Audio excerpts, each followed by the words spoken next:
Good evening, I'm Carolina Agostini and I'm a master's student in the Joint Master in EU Trade and Climate Diplomacy at CIF Institute and Lewis University. And now I will briefly explain my thesis on marine renewable energies and deep sea mining and the role in the energetic clean transition, and in particular in the European Union.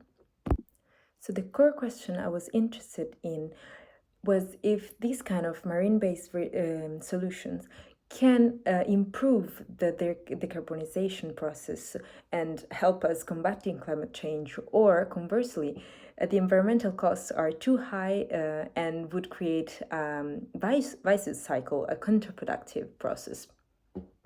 And this kind of research is particularly relevant as there is an important lack of scientific knowledge and evidence, both in the literature and in general in the scientific community, about mainly the deep sea, so mainly the question about deep sea mining, but also in general about the long-term environmental impact of exploiting this kind of resources.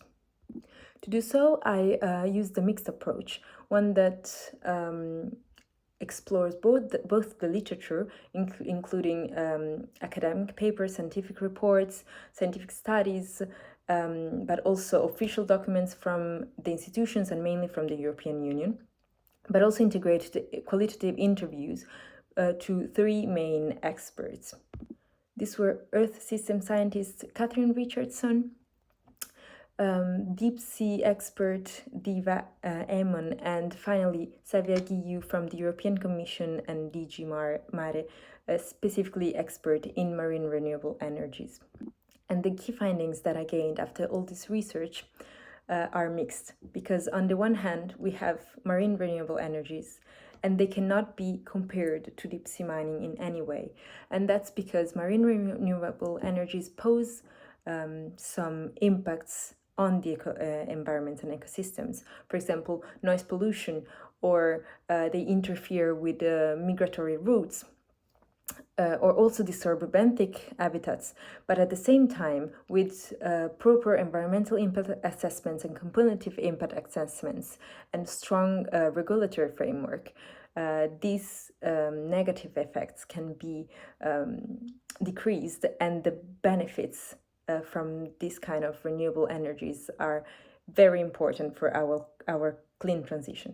On the other hand, deep sea mining is posing a lot of threats because there is not enough knowledge about the long-term impacts and about, in general, the deep sea ecosystems, and the recovery will be very, very slow. So it is definitely too dangerous to pursue with deep sea mining.